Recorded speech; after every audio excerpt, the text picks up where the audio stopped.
Hey y'all, welcome back to Friday Fables. This is my series where I tell you the books that I'm currently reading and the books that I finished for this week, so that way you know whether you want to add them to your TBR or not. Sadly, the weather has taken a turn for the worst outside and it is actually kind of cold. It's like 90 degrees yesterday, and today that is just not the case. So here we are in my tiny little area full of all of my favorite books. The book that I recently finished and that I need to return to the library was Wolfworm by Kingfisher. This is my second book that I've read by her, and the first book that I read was Hemlock and Silver, which is a dark fantasy retelling of Snow White.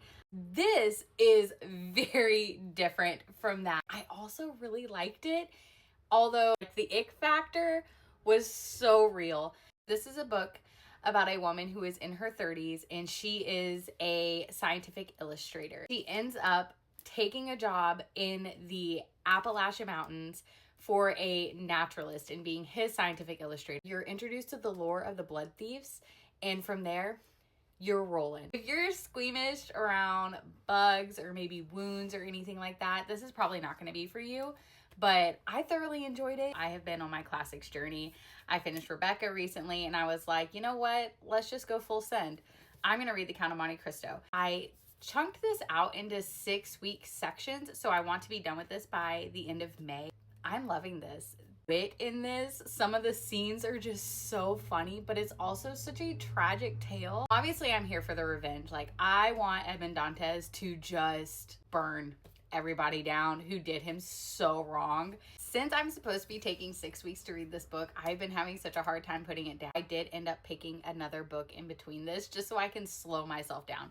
If you are intimidated by this book just based off the sheer length of it, as somebody who has really not read many classics in my life, hardly at all, if I can enjoy this book and find it so hilarious and so witty and the adventure and the characters so compelling, I honestly think you will too. I've had The Golden Fool in my possession for far too long, and I've had such a hard time getting into it, not because anything with the book, strictly because I'm still at the restaurant with The Fool's Errand. Open this book up to the first page, and we're going back through some things that Fitz had written a few years ago, just trying to process some things.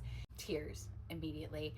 I do have to say, when I started reading this book yesterday, it was storming outside. Also setting the scene in the book where there was a storm taking place, and I was like, this is peak readerism right here. Want to talk books, or if you're reading any of these books and you have some comments or some thoughts, drop them in the comment section and give me a follow so we can talk about all the books.